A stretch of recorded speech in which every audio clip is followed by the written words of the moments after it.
Hello? Wait, slow down, hang on. What? You did what? Run that by me again? You let her out? Oh my. You absolute.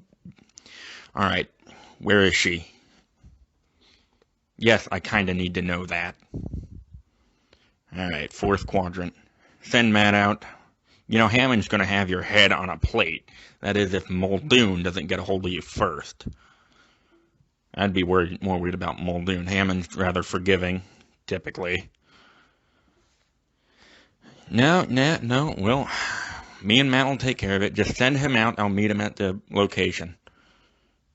Yep, we can't let her break into other enclosures. You know this. Yes, I'm aware. Yeah, are you aware of what exactly you did? You released the largest carnivore in North American history. You're a freaking idiot. Yeah, no, I'll take care of it. Yep. You owe me a beer. Now where's my hat?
Welcome to Jurassic Park, have a look around. Any dinosaur that you can think of can be found. And alright, no, that was just a random pop culture reference. Thank you, Bo Burnham. Anyway, welcome listeners to the Nerdvana podcast. We are going to be talking about another film icon. This is actually our 40th collaboration together. Thanks to Ian for doing the numbers. And we have And we have some guests. Something of a full house. Yeah, we have some special guests joining us.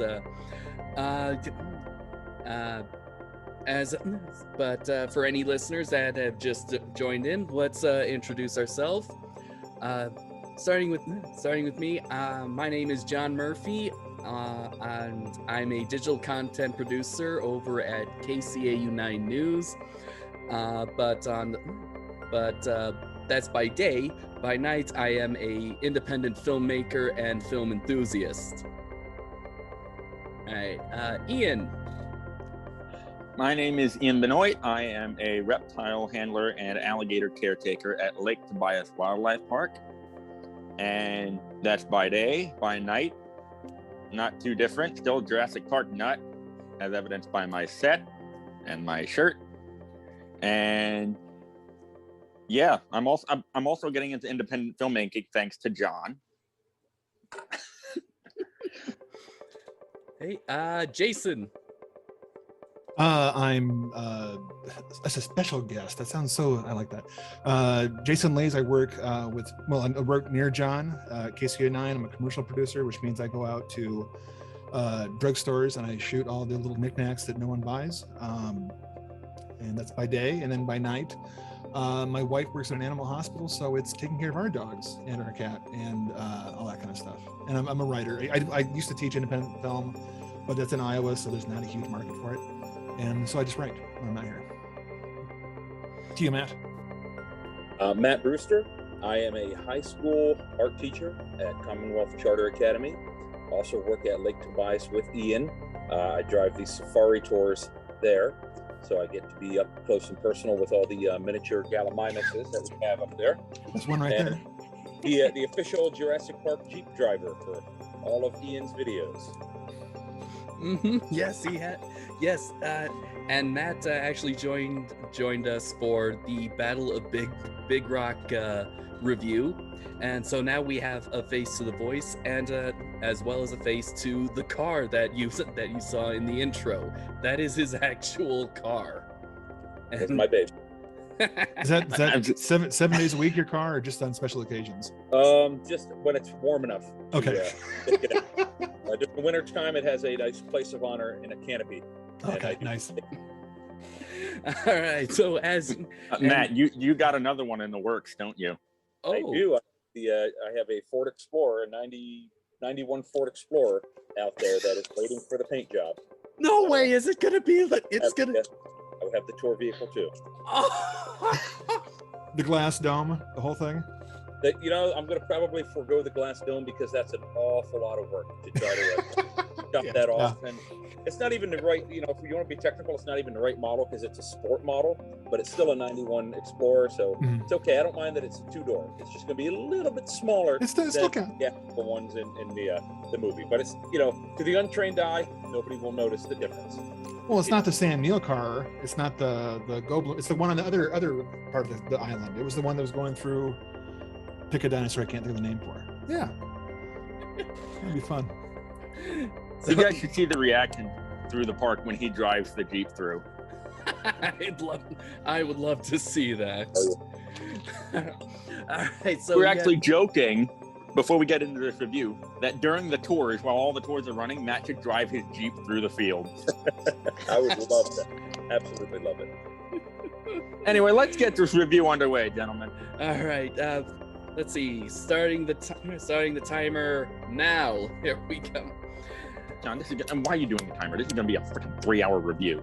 Oh, it's not. Well, I get paid by the hour for this. So hope you don't mind. So yeah. Okay. All right. So yes, we are talking about the 1993 blockbuster film Jurassic Park, directed by Steven Spielberg, scored by John Williams. And the original novel written by the late Michael Crichton. Mm-hmm.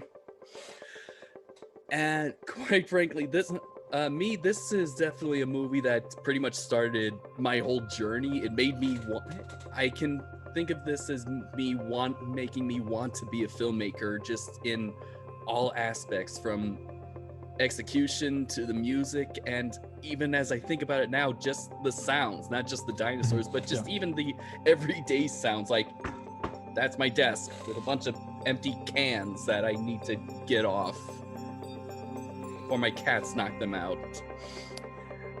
I love, and yes, I was 3 when this movie came out. I was gonna ask how old you were when this came out. Okay, go ahead. 3 in 1993. Now everyone, you can do the math to discover how old I am. It's not that hard. So your whole life has been Jurassic Park. You don't remember not seeing it for the first time, or having never seen it, right? I do remember movies before Jurassic Park. Jurassic Park wasn't the first movie that I saw in theaters, but quite frankly, I didn't see it in theaters. Kind of good. I would have watched the whole movie with my ears covered, and that happened, and it did happen once, actually. Which show? Which movie? Free Willy. That was the first movie I saw in theaters. Oh, okay. But yeah, I absolutely love this movie. I even love its sequels up to 3. Maybe Jurassic World. Everyone who's Ian and anyone who's seen the previous reviews of Jurassic World related movies know I hate Fallen Kingdom. And still do to this day. But anyway, and we're not here to talk about Fallen Kingdom. How long have you worked here, John, at Channel 9? Almost a year. Okay, in a year, I've never seen you mad until right now. the anger you have for Fallen Kingdom, kind of. Oh, if you want to see me angry, I wait until Ian and I do Terminator: Dark Fate. There's only 2 Terminator movies. Just the first 2. Yeah, after that, they don't exist. Those are the first 2. The only 2. I can't stand this. I just can't stand past the first 2. Anyway, I've tried. It's like a bad relationship. It's like I'm abused. It's like I keep going back, and I give them a chance. And maybe Genesis, maybe because it'll be different this time. You said it'd be okay this time, and then it's like no, and I feel terrible about it. Yeah. That is a very good analogy. So can also apply that to Disney.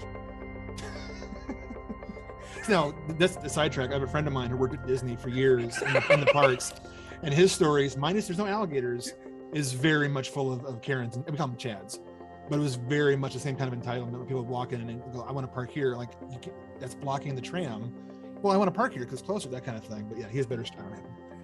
Sorry, I'm tired. We could do a 3-hour show on Nerdvana just talking about the Karens we've dealt with at work.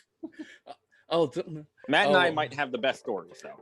I don't know, a teacher, right? I think you gotta have nightmares about parents.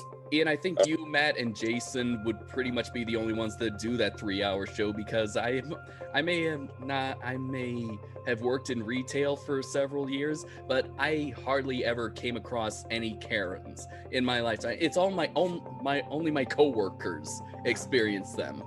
I served 8 years Toys R Us and 8 years, and I say served at Toys R Us because that's kind of like, you know, my military, and then 8 years at Hy-Vee in retail, and yeah, it's like wake up in the middle of the night going, okay, I pissed off the boss and I have to go back to work at Walmart. No, I will go kiss ass and not have to go back to retail again. I can't. Anyway, right, so now, Matt, how old were you when the film came out? Sorry. Okay, let me do a little bit of math here. I'm going to show my age a little bit here. 17. Okay. So, 17. 17. Sorry, that's an inside joke for my family. That number. So you saw it in theaters, Matt? I saw it in the theaters the first time around. My dad and I went out to see it, and you know, it was just mind blowing. And that's, you know, it's a cliche to say, but you know, as soon as I saw that movie, it was like, okay, I need to get one of these sheets someday. You know, it took 20 years to get there, but you know, I eventually did get it. You know, it's something that I always thought about. You know, one of those things that you think, yeah, maybe someday I'll do it, and then you know, I stopped thinking someday, and I went out and got one, and didn't look like it looks now when I got it. I did a lot of work to it to make it look that way, but it's well worth the effort that I put into it, and I got there. That's what I wanted. Yeah, that's awesome, man. That's awesome. All right, Jason. I would have been like 19, so I'm just a hair older. This is just for me and Matt now. If you remember the summer that came out, it came out like right after Last Action Hero, right? Mm-hmm. And I was 100% on board for Action Hero. I thought it was going to be the greatest thing. And I was, the guy that made that, John McTiernan, made Die Hard and Red October and Predator. So that was going to be my movie for the summer, right? And it was the whole idea of you go into a movie and you meet someone and all the little in jokes and all the fun stuff, the behind the scenes. And it came out and it just, because everyone's waiting to see Jurassic Park the next week, Right. So I was like, so I saw it and I loved it. And a friend of mine, Ryan, Action Hero was great. And I went begrudgingly because everyone was talking about how great Jurassic Park was. And I was like, oh, this is going to suck. I don't want, this is no. And I was just, I'm not even buying the ticket. And then my friend had to buy because I had, this, I don't want that. Maybe just get goddamn. And then, in the beginning, I don't remember if I was an asshole the entire time in. Sorry. But when the Brachiosaurs show up, and then just like the cliche, my jaw dropped for the next hour and a half, and I forgot that I was mad at it for existing, and it just worked on me. It was just, I didn't want to like it, and it just won me over, And we watched it again last night. I probably haven't watched it. Oh, my son's a big fan. Sorry, of the Chris Pratt ones. Jurassic World. Jurassic World, and he likes Chris Pratt and anything, the Guardians and everything else he does. So I've seen those with him, and I think he's a big fan of his stepbrother. Likes dinosaurs, so he's watched them all. But I always watch them on TV, like on the VHS and stuff, for years. So I didn't see a widescreen with good sound until last night, probably since the theater, and it holds up. It's just such an amazing. Oh yeah. I have theories about why the effects look better then than they do since then. And I think it goes back to is it Dennis Muren or is it Tippett that did the stop motion? Phil Tippett attempted the stop motion, but then they switched over the go motion. But the go motion is what he does before. Then he animated it, and then they did the computers on top of that, sort of like the slowest motion capture suit ever by having that. And I think just it works. It's time consuming, but then the sequels don't have that, and nothing looks as good. I mean, you go movies that come out now. They don't have 3 years to make them like this. It just works so well. There's a couple times we're watching last night, and I'm 4 feet away, and I'm like, oh hey, I can see Sam Neill. His hair doesn't. Shut up, Jason. Just enjoy the movie. No one's looking at Sam Neill's beautiful hair. No, it still works. But yeah, I was 19 to ramble on for 10 minutes. I'm sorry. All right, Ian. That makes you the youngest of this group. No shame. All right, so I guess that means when did I first see it, and how did you get around to it? I was at my grandparents' house. They had it on DVD. I was 4 years old. I couldn't get past the T-Rex breakout for years. It was that scary? It was that bad for me. And now at 4, granted, I was 4, mm-hmm. But that film, in addition to a couple documentaries by the BBC, take a guess as to what those are. Those few dinosaur media probably impacted the rest of my life, mm-hmm. because for the longest time I wanted to be a paleontologist. And now I basically do what I would do if Jurassic Park was real. I feed reptiles. I feed alligators. I'm going into freaking crocodilian conservation. I beat all of you in terms of career choice. I have a future. Yeah. Yes. Hashtag humble brag. Oh, Matt, you okay? Yeah, I just had the lights on. It was getting darker, and it looked like I just set myself on fire. I was gonna say. Yeah. So yeah, Ian, I was in the same boat. I mean, after Jurassic Park, I actually saw past the T-Rex breakout at age 4, and yeah, Managed to get through the whole film at 6. It took me 2 years. Long movie. Yeah, I wanted to be a paleontologist too. Of course, with every movie I saw, I wanted to be anything that looked cool in the movies, until I eventually settled to being a director. Although then I kind of stopped because I was afraid, they got to come up with all really original ideas. So then I decided to become an actor. Then now I'm back. You could be a director for Disney. I think it's because of Disney that I want to be a director, because I don't like what's going on right now. There's not much original content. Everything is just really copy and paste. They're just redos. But anyway, yes. Where do we go in the review from here? Because I'm pretty sure anybody that's freaking clicked on this review already knows what Jurassic Park is. I know there's a few people at work, Matt, that have never seen it. Okay, if you are watching this and you have not watched Jurassic Park, well then, frankly, what are you doing with your life? Shame on you. Dishonor on you, dishonor on your cow. My advice is pause this and watch Jurassic Park. I don't care how you do it, even if you go to a store and buy a physical media, or if you stream it on Amazon, you buy it on Apple iTunes, just watch it. Just please don't watch on your phone, because this is a big movie. This is the best screen you can. I mean, I can imagine not being impressed by that. Ian, you should definitely see this. Yeah, Ian, where'd you go? You disappeared. You said go Matt get the movie. Sent me something. I'm surrounded by all my toys, and I just sent Ian a picture of my newest acquisition, which is my super colossal Indominus Rex that I picked up yesterday. I am a Jurassic Park fan, but I hardly have any toys or memorabilia surrounding Jurassic Park. Yes. Okay. Okay. Enough with the bragging, Ian. That was very subtle, Ian. I like that. Yeah. Oh, you mean these? Wait, you mean these classics from 1993? See, no, I got for $15. I was gonna say I sold half of those, and I thought it always bugged me in the 90s, because it was when they had like the huge amount of toys. The Star Wars is coming back out again, but then they would put a saddle on the dinosaur. I'm like, that's not the damn movie. They don't ride. No. It's like, I hate when toys don't. They all had the JP tattoo on their butt. Oh yeah, when Lost World was a thing, I had my first and only Jurassic Park toy, and that was the Velociraptor that I think had the it had the muzzle on it, and that's exactly where the JP tattoo was. Yeah. The car's great though. I mean, I remember that right there, because I mean that's kind of cool, because they didn't have to. For the toy manufacturer, they don't have to go out and make a Batmobile mold. There's probably molds of the Explorer. You said it was.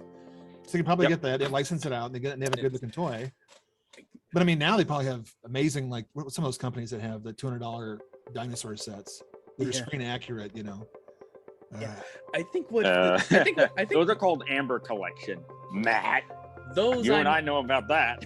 Those I might actually get, because toys nowadays are just so extremely detailed nowadays. I'm jealous of these kids at the toys that they have now. It's nothing, Yeah, I mean, I even saw that at Target. It's on sale. It's half price. Get it. The thing is, because the toys. Go ahead. I don't have enough money to actually buy it. Most of my money has to go to my cats, and it has to go to my car, and it has to go to my student loans. Oh yeah. That's where mine should be going, but it's just not. And another has to go to my investment in myself, mostly. Yeah, that's career. Mm-hmm. But anyway, I think what this review will mostly be is to why is Jurassic Park so good, or why we think Jurassic Park has like the impact and legacy it has, not only to us but to on, you know, the history of cinema, and really just the history of, you know, American culture at this point. the effects are definitely a part of the factor as to why it's so good. And I mean, Jason, I loved how you said that your jaw dropped when you saw the Brachiosaurus. That's my favorite scene. It's my favorite scene because not only does it shows pretty much exactly what the audience are going to expect, but it shows like what the characters are going to see, and also, oh my god, the music and the way it builds up to that. It still gives me goosebumps whenever that crescendo happens. Well, they timed it perfect. You know, they had, you know, Sam Neill and Laura Dern's character seeing the dinosaurs for the first time at the same time as us, so we got to share in the excitement. So when we saw their reactions, we were basically having the same reaction. That was the first time you really saw the big dinosaurs on screen. Oh yeah, and I mean, also to add on to that, not only is it just, I mean, it's the effects are, you know, even for now are great, but having Sam Neill and then Laura Dern allow us to love it as much as they do, you know what I mean? If when King Kong walks on, you know, the old King Kong, but like that's amazing. But when Sam Neill, who's been for the last half an hour, I forget where it pops in, like a curmudgeon, he's been sort of like, you know, I don't like kids, and the great scene where he's basically abusing that kid by saying, I could kill you like this and you're gonna die, you know. But to have him shed a tear because his whole life has been wanting to see dinosaurs, and then he sees it, and because he's emotional, rewatching it, we get the same reaction because if he can love this, I can love this, you know. It's like having someone oh geez, I shouldn't have a better vocabulary, giving you permission to love something, you know. It's like if they cry, you're allowed to cry. You're allowed to love dinosaurs as much as he does, you know. But it's great to have a joke too. Where he reaches down and he turns Laura Dern's head because she's like, "This plant shouldn't be here. They shouldn't have a plant here. Why are there plants here?" It's like, honey, there's a giant building over here of a dinosaur, and you're looking at a plant leaf, you know. But it's just, yeah. That scene is so iconic that Warner Brothers decided to parody that for the opening of the Animaniacs reboot, and make Steven Spielberg the Hammond character. Oh, nice. That makes sense. Yeah. It is really so great. It's really great, and I kind of I like that it's a Brachiosaurus that is like the first dinosaur that they see, because I think in a way it's showing the gentle giant, and also most of the kids. Spielberg is always great at appealing to both adults and kids, and I think most of the kids who saw this also grew up watching The Land Before Time, where the main character is a long-necked dinosaur. So I kind of think this was like an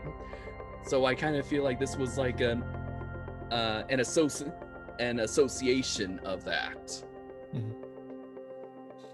Was Land Before Time, is that what studio was that? That was his? Is it DreamWorks? That was not DreamWorks wasn't formed until mid '90s. That was Amblin Entertainment. So it was Amblin, so he knew how to stack the deck. Smart man. Yeah, it was actually a combination. It was George Lucas and Spielberg produced it, but it was Don Bluth who directed it. Okay. That was. Can any of you, whenever that part comes up, you know, where it's that wide shot of all the dinosaurs, can you listen to the music and not hear the dinosaur roars? Because it's hard for me. Because when you hear just a score, it's missing. It's like there's something supposed to be. There's an instrument playing. It's supposed to be here, but it's not. It's yeah. And I think that's kind of what's amazing. Now the reason, why do we think that the effects work so well? I mean, even after almost 30 years, and they still hold up very well. Why? So can anyone venture a guess as to why that is? They're you.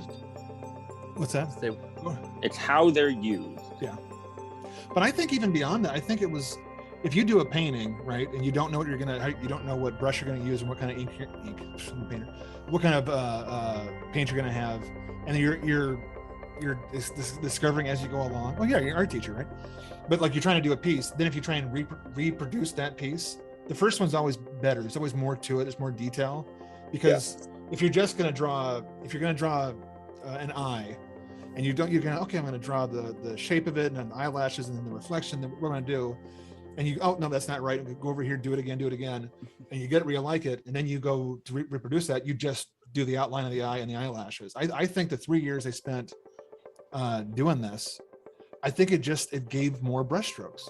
I think it was really, and it's also, it wasn't that much CGI. It's like T2, there's so little CGI in this movie that you just think there is, because we were promised, again, Matt, you remember this, we were promised all computer, it's a whole new thing, it's this new toy called CGI, they bring them to life, and then you watch the movie and you believe it, then you realize, oh, it's just the T-Rex, it's just the herd scene, and then like the end, because normally the T-Rex is a mechanical head, and then it's usually a raptor foot, and then it's a guy in a suit, but they just know how to put it all, you know what I mean? It's just perfectly edited. Because there was something physically there. So exactly. Interacting with it. It wasn't something that they did in post-production where, the kids had to pretend that there was this giant T-Rex head there that they were supposed to be afraid of. That thing was actually there. So, the reactions are real. And I think that helps. Also, on the reaction point, during that break, the T-Rex breakout scene, something went wrong. Matt, you know what I'm talking about? Ian, I think I know what you're talking about, but past history has shown that I have been wrong most of the time. So what is it that you're talking about? When the T-Rex shoved its head into the car, that glass bubble was not supposed to pop down. Really? Those screams are authentic. That was not acting. And it sure as hell wasn't supposed to break. So, really? Wow. Those kids did not expect that. And no one expected it, but it was good. Oh, yeah. Yes. That's funny, because we're watching it last night, and we're watching it with the knowledge of having seen it before. And we're like, wouldn't they still be dead if the T-Rex head came through and just because it's glass, it would still press them into pancakes? But then again, stop thinking too much, enjoy the movie. That makes sense that it was an accident. They just go, keep it. Yeah. Yeah. One of the shots that actually perfectly sells the blend between animatronic and digital effects is you remember the scene or the part where Lex gets the bright flashlight just before the T-Rex walks over. It bumps Alan and Malcolm's car, and then goes off screen. Camera pans down and then walks towards the front car. That's actually a perfect blend, because I can tell that the head that bumped the car was actually that's the animatronic head, and then when it goes off screen, that's when we get the digital T-Rex. But of course I saw that now, or even 10 years ago during the 20th anniversary release. I'm so old. Yeah, so am I. But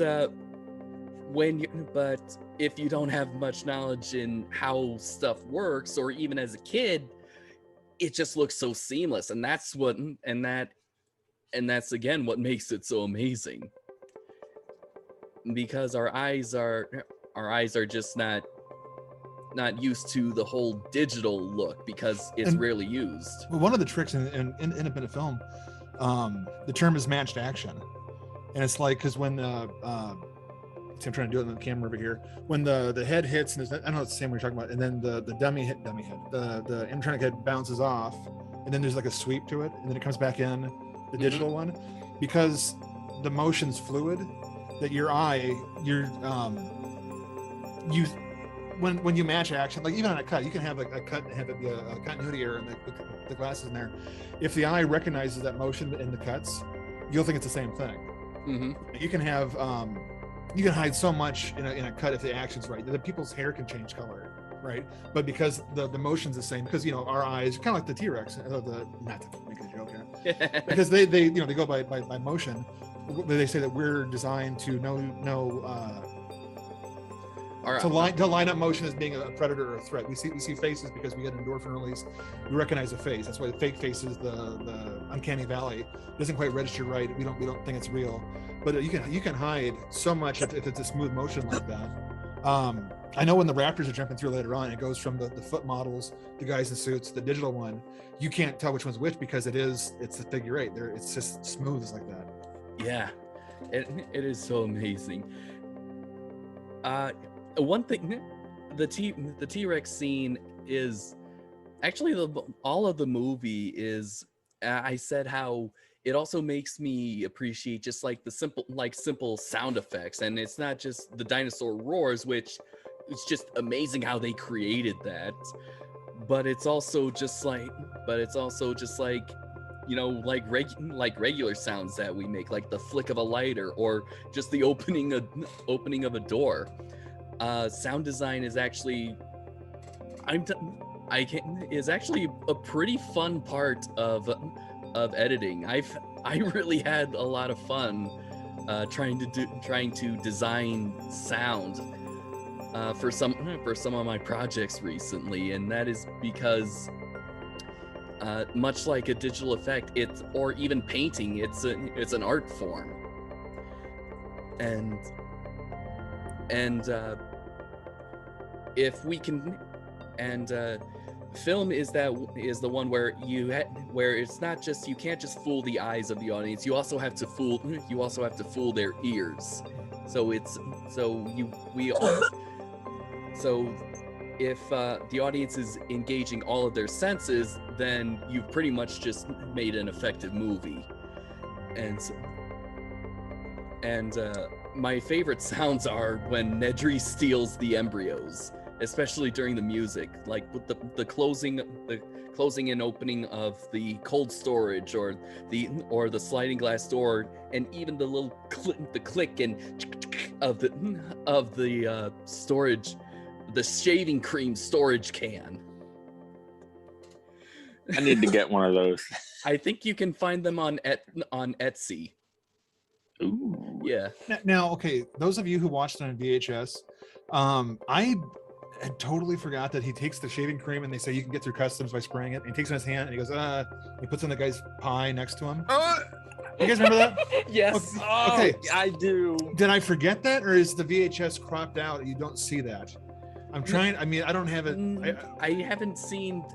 You only been a saw long the time. DVD. It's been a long time since I've had a VHS. I am thinking about getting a VCR and some VHSs because it sort of explains why I think some camera moves are different than what they actually are now, thanks to the cameras. Oh yeah. Well, I mean, it's pan and scan. You watch like the Professional, where they pick the middle of the frame. There's two guys at a table talking, and then all you see is the table because the two guys are off to the side because they just cropped it off. Or they'll have these digital pans, which is still anyway. Yeah. But I'm trying to remember if the pie, if my copy saw that or not. No, like, that's funny as hell, and I would have. It's like you said. That would have been interesting, yeah, because I definitely remember. I remember the pie was not cut off in the copy that is, because I watched Jurassic Park like religiously when I was a kid. As you should, he says, yeah. Yes. So yeah, I don't think that. I think if it's actually different between copies, it's like it'd just be from VHS to the widescreen DVD. So maybe okay. So I wonder if the VHS copy that I had which is just 4:3, if you saw it or not, because I'm like going, that was funny as hell last night, and the way it was, because Wayne Knight's doing it, he's in the shot, so I wonder if I only saw him 30 years ago, if I saw it and laughed and forgot about it and then watched it on VHS, I just didn't notice it, because I'm like waiting for the dinosaurs to show up. But those are the kind of things I love, of like, okay. Yeah. I just want to see the guy sit down and eat that pie. Oh yeah. when they're walking away, you want to have a guy in the background going, what the? Yeah. It's What kind of service is this? Who serves shaving cream on pie?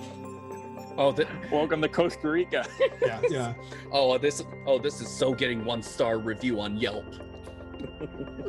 John, they didn't have Yelp. No, but that's what would happen now. I know. The guy that ate the cream, he invented Yelp just because he was so mad about that. But watching this one again as one film, and I get that Crichton wrote Lost World, and I don't want to talk about the sequels because We'll life's too get there. short. We'll get there. But yeah, I'm watching him going. It still makes you go, why did they build another Jurassic Park? If everyone died in the first movie, right? Why do they go back and do another one? It's just I know you have to suspension of disbelief, but I'm like, it was so good when John Hammond goes, yeah, as do I, or what he's about the. Yeah. I can't endorse your park, and neither can I. I forget the line, but it's just Edinburgh's so good.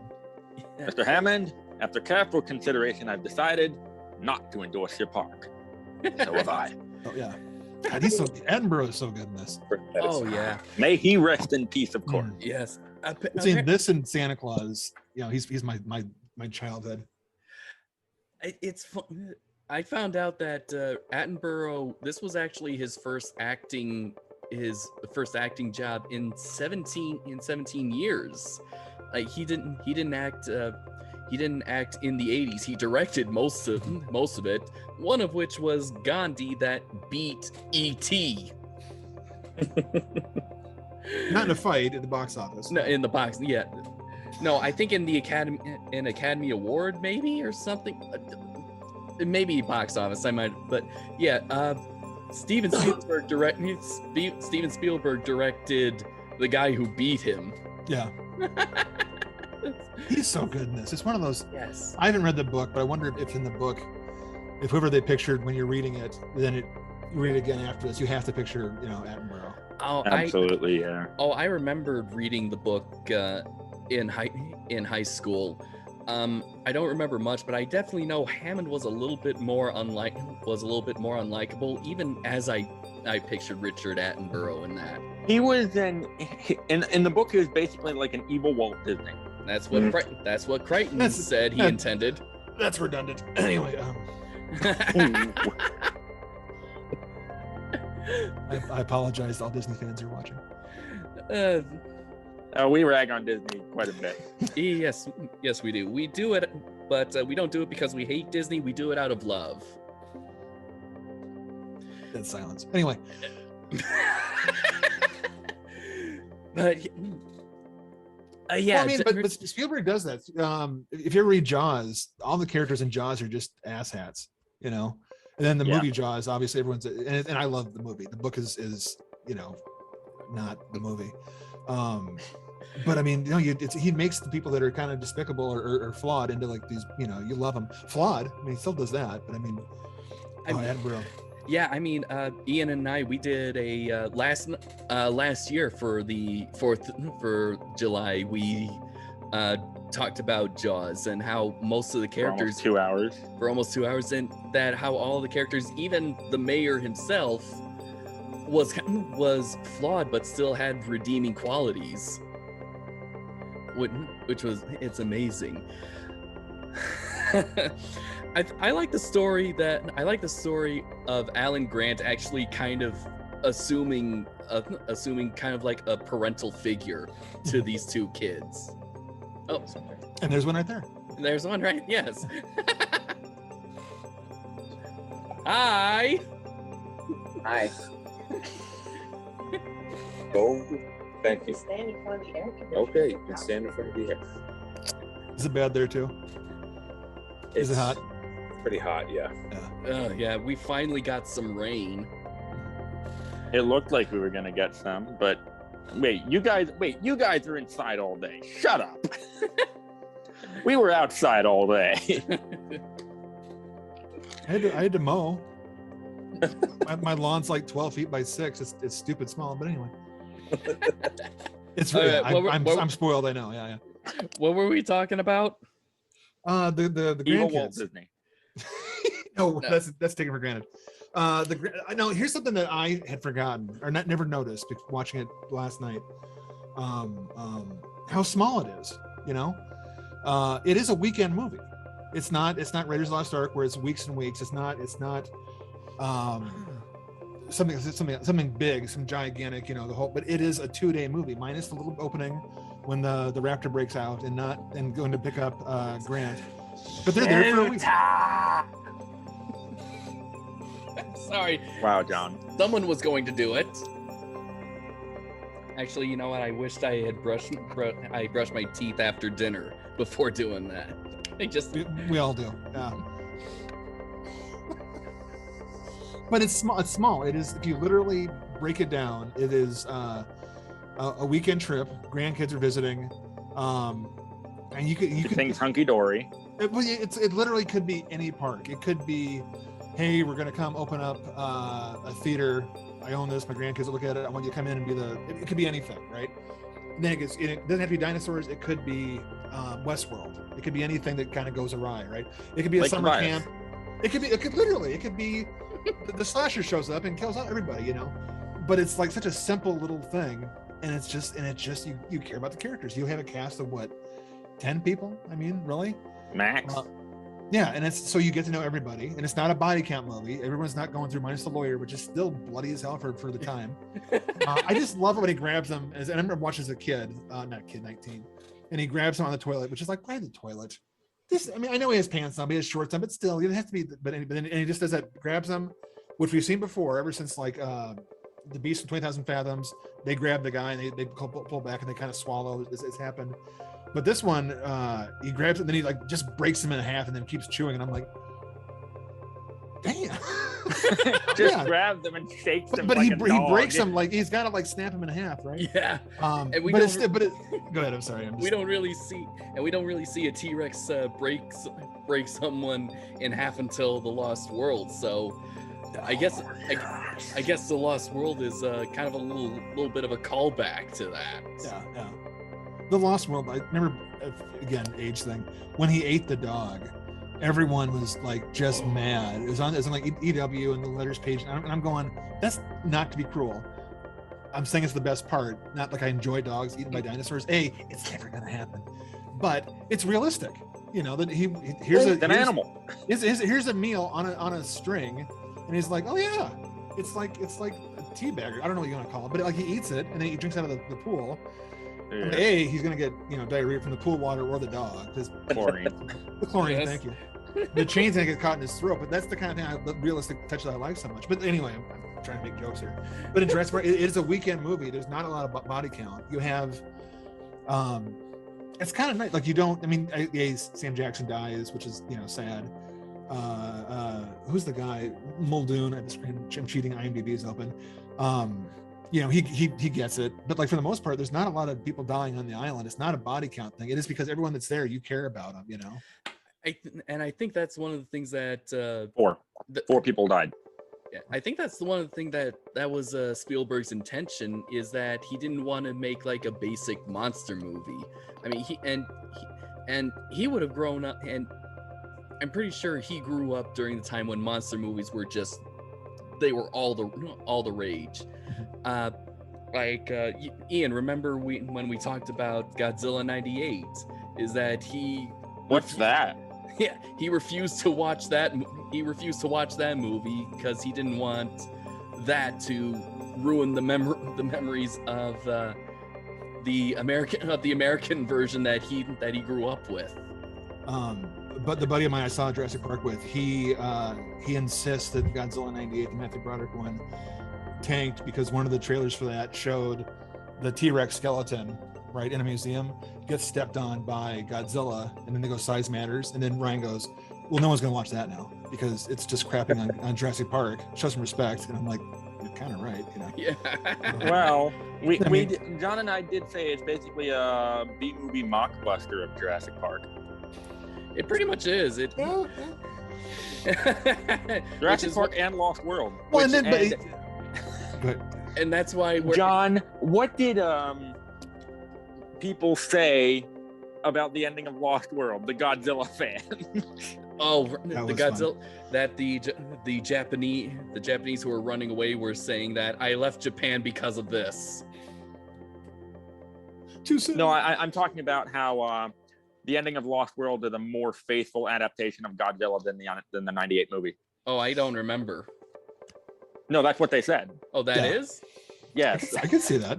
Yeah. It is a T-Rex dinosaur going through a city, you know. I still don't know why Godzilla had to have raptors, baby Godzillas. Is it Godzilla? Raptorzillas. Yeah. Rapzilla. Yeah. Because Jurassic Park did it. Yeah. It's Jurassic Park is the movie that will always be imitated but never recreated. mm-hmm. And also, there's just when it's small and there's 10 people on there, as not to talk about the Jurassic, the new 2.0, but when the joke in there when they have the great white right dangling. Oh God, yes, I saw that. And again, it's made to be here's Jaws, we're bigger than this, and Spielberg's on board, doesn't matter. And the thing comes up and grabs them, and I'm like, how deep does that lagoon have to be for that thing to not only wherever big that shark that dinosaur is to reach up and grab him, but to get enough speed to do that jump up? Like, so there's just an elevator to the center of the planet to get anyway. Insane. Okay. I'm suppressing the science, John. Oh yeah, that's right. Ian is an avid science enthusiast. So I'm a paleo educator, actually. yeah. Well, but then Jurassic Park works though. Minus a couple silly things, right? But you go on later on, it's like it doesn't, you know. I'll defend Jurassic Park. I will attack Jurassic. Fill in the last noun. Yeah, I know. Yeah, we know that there's some scientific inaccuracies with Jurassic Park. That's what 30 years of science is going to do. Let's be honest here. Well, no. What I love about it is when Jaws, you can blame Jaws for almost wiping out great whites, because before Jaws, the sharks are scary. Jaws comes out, the whole planet hates sharks. They will hunt them down. Doesn't matter. Jurassic Park comes out, and now the whole world suddenly wants to go to school again and learn about this stuff. I love that. You know. I mean, what's the theory they had back in '93 about the bird angle, right? Isn't that fact now? Has that just been decided that birds are like close to? Birds are a subset of theropod dinosaurs. Okay, so it's all but it's basically proven at this point. Okay. It's accepted fact. You know, did the dinosaurs have feathers? Yes. Okay. See, Lots. now Well, 30 quite a years few, ago, actually. that was a joke. What's that? But yeah, but see, 30 years ago, that was no, and also the fact that I was watching documentaries on the Blu-ray that T-Rex stood up like Godzilla, right? You watch the old movies, you know, Yeah, you know. what am I doing? Like me. this monster, like an Egyptian. But I always saw, and also I saw a T-Rex skeleton when I was a kid, like in a museum in like La Brea Tar Pits in California, and they have him kind of standing up more, right? No, Jurassic Park taught us they bend over, you know, just the way the Like a bird. It sort of makes sense, you know, with the whole, you know, weight distribution. Like, it's got powerful legs, it's got a big head, with tiny little arms, and it actually makes sense when you see it like that. Mm-hmm. Yeah, you know, you need this big ass tail to balance it. Yeah. But we're so used to seeing the tail go across the ground Godzilla style because that guy had to, because it break his spine in that suit, you know. Mm-hmm. Although that's one thing about Godzilla '98. I hate the fact they tried to make Godzilla look like Jurassic Park. Just to have him stand upright, put him in a suit. I know the new ones are fun, but just, you know, have a little vent in his neck to look through. It's the best thing ever.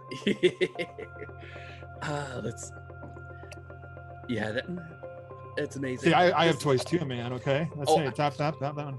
Hey, I got a couple Godzilla toys. Yeah, but mine's cheaper, and I open it up. No. Hey, I opened up mine. Mine too. Yeah, I love Toys R Us. Godzilla. 8 years. I do not keep things in boxes. I don't know what it is. You know, Toy Story 2. Okay. Shall I continue, gentlemen? That's with the toys. No, with the review. Yes. We'll talk about toys another time. Matt, we barely heard. Okay. All right, Matt, we're fine over here. What does Leatherface have to do with Jurassic Park? Leathery dinosaurs? They're all Leathery skin? They're carnivores. Anyway, Matt, get this review back under control if you can. I can try. Good luck. What's he got? I no idea. Go ahead, go. What are you looking for, Ian? Oh. I think we're looking for anything. No, but I mean, Just go, Matt. Just Jurassic go. Park, it being so contained, it gave you a chance to love those people. I mean, seriously, oh God. Last night watching it again, now I'm 47, and I'm not looking at it to be I want dinosaur action, all this kind of stuff. I know what's going to happen. But I love the fact that Laura Dern's character wanted kids and was funny about it. I love the fact that, and Ian, Jeff Goldblum, he's hitting on Laura Dern the whole time until he goes, "Hey, are you with her?" And he's like, "Yeah." And then he stops. I never noticed until last night. As soon as he mentioned that he was together, he stops being the future ex-Mrs. Dr. Malcolm. I love those little things. And at the end, and again, I always knew before that at the end, they're in the helicopter, he's holding the two kids, which used to be kind of creepy. But now I'm watching and I'm going, this is beautiful. Mm-hmm. This is the story. Is the fact that he's realized is more important, that he can love these kids, or any kid for that matter. Mm-hmm. The non-asshole kids. You find out that they don't anyway. That kid was a dick. That's right. That's kind of a little quick, because you still feel like they're supposed to be together. They're supposed to have the kids, and they tease you with that in Jurassic Park 3. There's a Alan Grant playing with the kid outside, and then here comes Ellie, and you're meant to think, oh look, they are together, and then you find, oh wait, no, they're not together. It would have been nice if Froyo! Oh God, yeah. That's the one thing I don't like about Jurassic Park 3.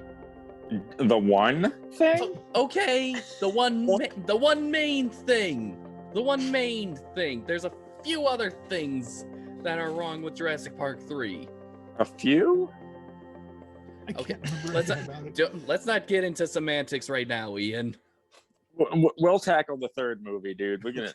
That's an all hands on deck thing. All right. I like the choice of costumes for the characters.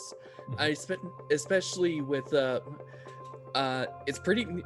They are color coded.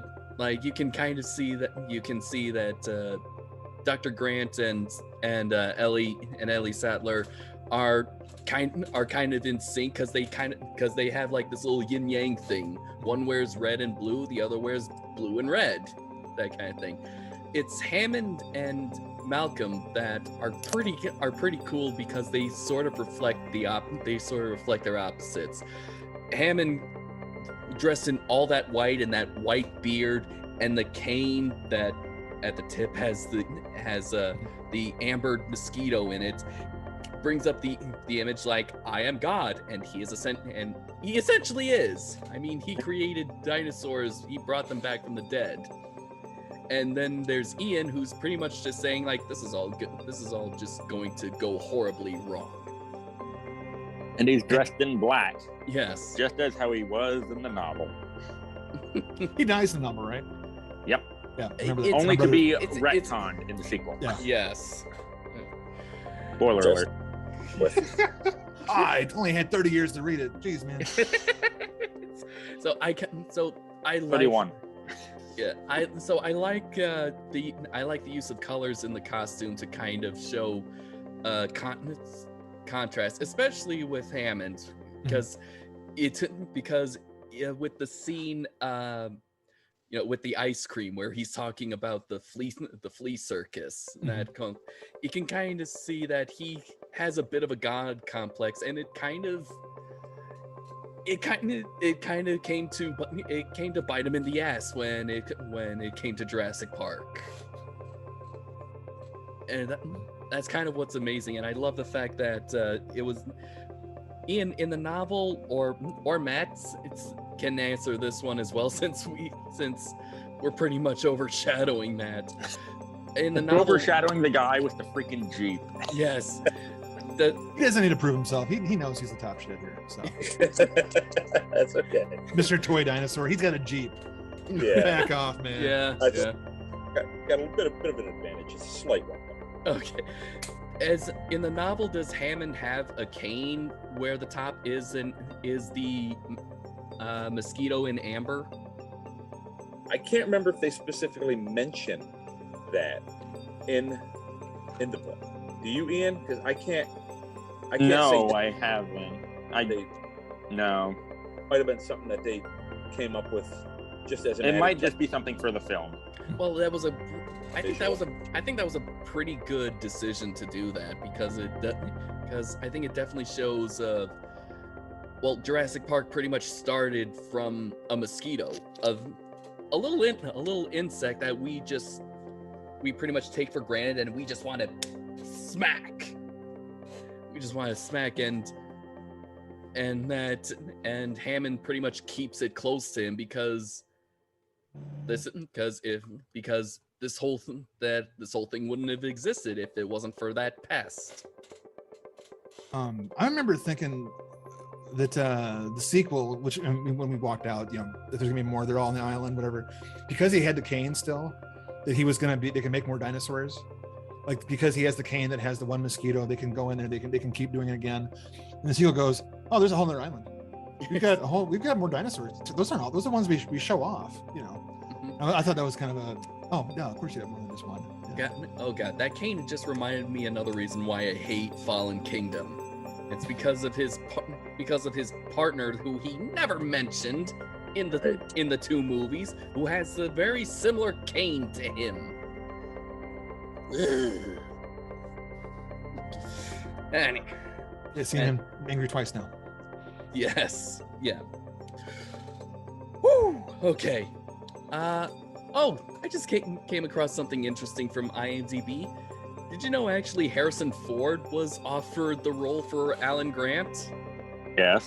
Yes, but he turned it down. You can probably Big mistake. No. I don't know. I mean, I believe the story. Go ahead. I'm sorry. Well, let's see. It said, hold on. Ford might have been too macho. He seems more like an action movie star than a paleontologist. Well, actually, he said. After seeing the movie, he says that he made the right decision. Ford said that he made the right choice. Neil provides the realism as a scientist, which grounds the rest of the story and its action. Ian, the quote that you used for the teaser. The dinner scene, with the Chilean sea bass, which I now want to try. That looks delicious. Do you know? Okay, I just remembered, so I double checked to. You're gonna have to hold that thought. Oh dear. All right. It says also Ford playing another swashbuckling ancient history scientist would have left everyone conflating this movie with the Indiana Jones franchise, which would have probably worked to this movie's detriment, as quoted by IMDb. The dinosaurs is all it would have been. Yeah, it would have been. Yeah. Yeah. I think Sam Neill's the right choice.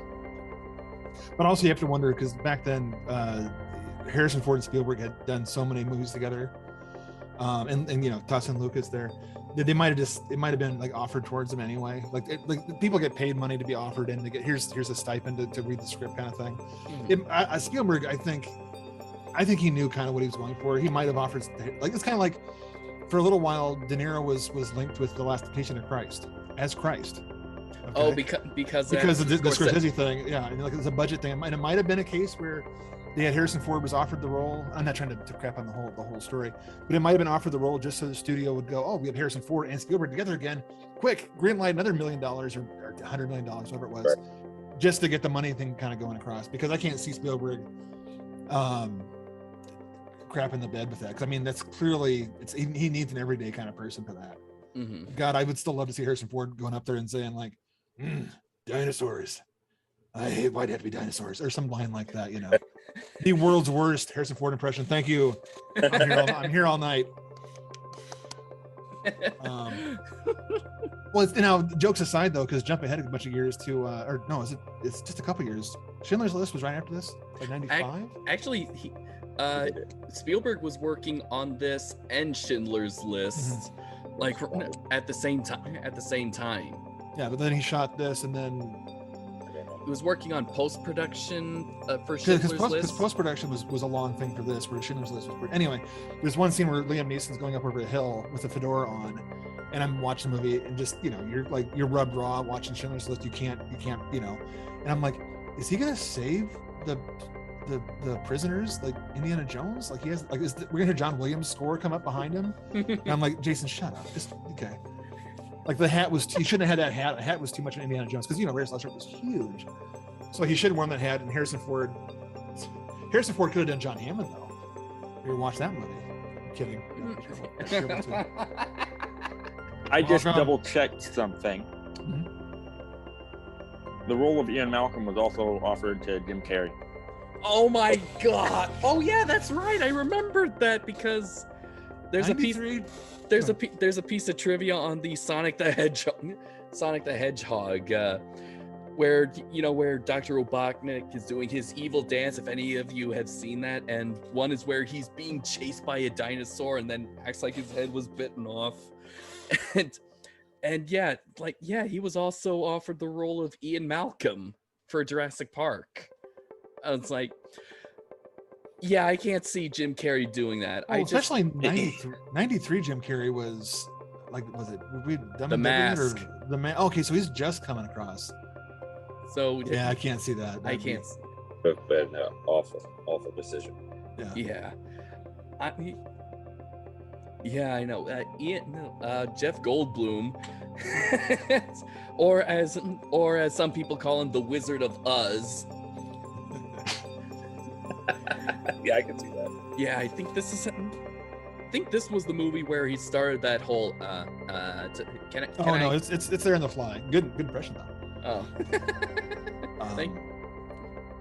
You can do it again, aren't you? I can tell. No. You have more on deck. I did, but it just comes by naturally. I'm a stutterer. I don't need to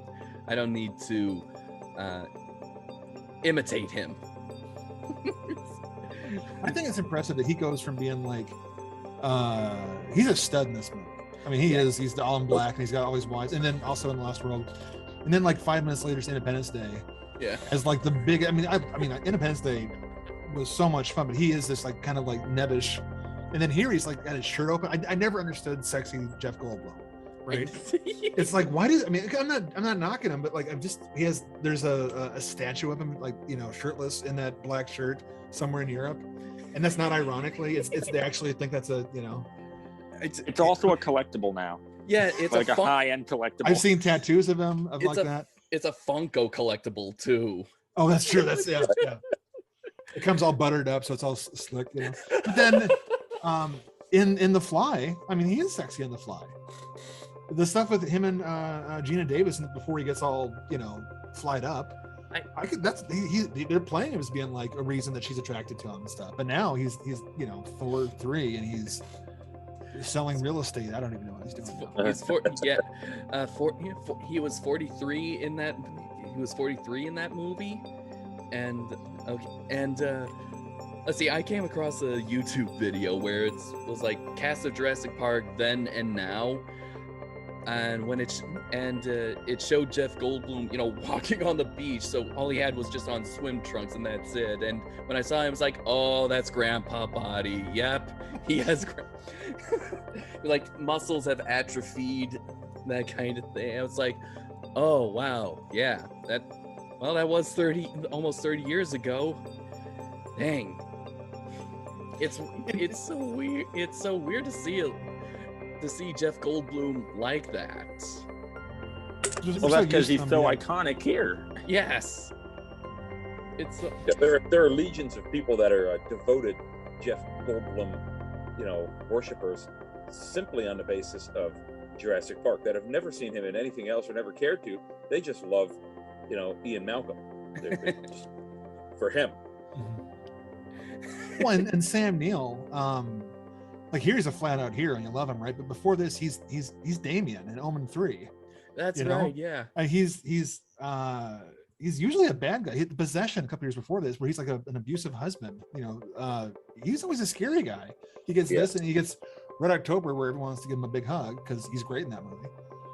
I love Sam Neill. Sam Neill's one of those guys that walks on water. What was it? Memoirs of an Invisible Man was just a year before Jurassic Park. Carpenter, yeah. Really? He's kind of dark behind his eyes, but then he pulls off here. That's probably why when the scene where he's doing the and I loved last time we laughed our ass off at the scene where he has the raptor claw to the kid who's Freddy's kid from Freddy 5, to be really lame. And he does the whole speech about, they come up behind you and they don't bite your face like T-Rex, whatever he says, or like a lion. They probably cut you here, and it's off camera, and he does this little swipe, and then they show Laura Dern's face, and he's swiping at the kid's crotch. Yes. It's just by the body, like, oh, don't show that. Yeah. And then he tells the kid, and then by the way, and here's this, and here's a cut, and the kid's being he's all shaken. The point is, when they eat you, you're still alive. And I'm like, that mean son of a bitch. And it's a movie, but in real life, that kid's mom's over there going, can we get our money back? Because our kids, I can see him peeing himself over here. So him being a mean guy, that seems almost like Spielberg going, I know he's been the son of Satan, but now he's going to be my hero. But really, let's watch him. That's such a good scene. Terrorize the kid a little bit. That's also a bit of Spielberg's style, because he grew up with his father mostly absent, working in the military, and so he writes what he knows, and that's mostly of absent fathers. And so this is the type of father this is the type of adult who doesn't know how to talk to a kid because he hasn't been a father. And so he treats a kid who calls a raptor a 6-foot turkey like a teacher would discipline a student that has tenure. Yeah, exactly. Safety, yeah. But that's a good point about Spielberg, because his family being quote unquote broken. Look at Jaws. There's it's when you watch the movies when you're a kid or younger, it's spectacle. It's the shark, it's the dinosaurs, it's Indiana Jones up and over. You watch them again, 20 years later, or more than that. I watch Jaws now, and I know every frame from once they hit the boat, the orca, till the end, right? But the scene that I was watching, when I watch it now, because it played in theaters a couple years ago, like one of those special kind of deals. So I'm seeing, Jaws for the big screen, and I'm there going, why am I crying? And it's the scene with the kid. He's like, you guys know the scene I'm talking about? Yeah, where he's imitating his dad. And he's like, come here. And he's like, is what? Give me a kiss. Why? And I love the why, because that's what a kid would do, because I need it, That's the scene that gets you, and that's Spielberg not having that with it. He goes, it's filler, it's in the script, it's the he didn't write the whole thing. He's going, this is what I want to have a father-son moment. I'm going to do this thing, and it's so much more powerful than just, as you get older, it's still there. So this movie here with the kids in the jump, you have to jump, trust me, jump, that kind of stuff. Good stuff. Yeah. Ian, actually, one of the kids, you remember Mindy on the pogo stick from Tremors? He brought this up when we did Tremors, dude. Yes, I did. Yes, I remember. Yes, and now she's Ariana Richards. Yes, now she's Lex in Jurassic Park, and so she goes from one monster movie to another. So and then back for the sequel.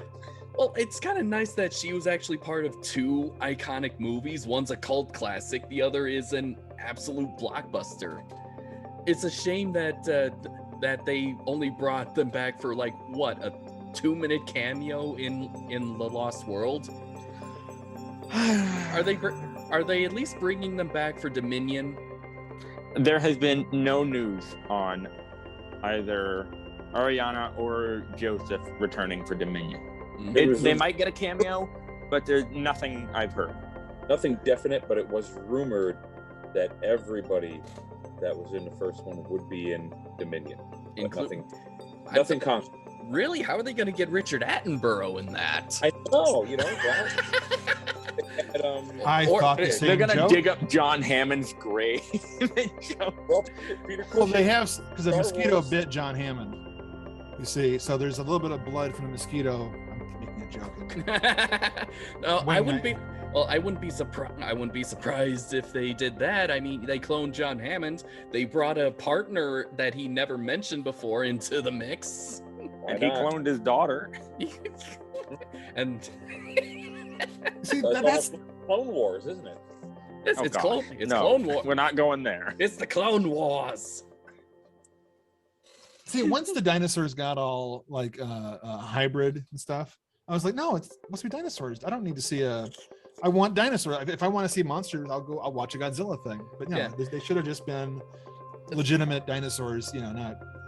That's why I was okay with Jurassic World, because it felt like a nice, serviceable tribute to Jurassic Park, the first one. just the first one and all that, because we even go back to the original visitors center, which I honestly I would love to live in, actually. not the decrepit one, the good, the one that was pristine and nice. I'd walk down the stairs in my robe with my coffee, down the stairs going, "Morning, Rexy. How was your night?" Well, you'd have a giant statue of the T-Rex just roaring with a banner semi-suspended. Yes. You mean like Ian, my 8-foot T-Rex skeleton that I have? Matt, shut up. Oh, you know what? Some of the actors actually did get replica Velociraptor statues, and they have them in their house. I think Laura Dern, one of them uses it to actually scare guests, because they keep it right in the front lobby of their house. I think it's Laura Dern. I think that was on the Blu-ray we watched last night. And I'm like, that's class. That's the way to do it. Oh yeah. I mean, hey, that's something I would do. Hey, and heck, I would go, hey, I know it's coming. I'm still going in there.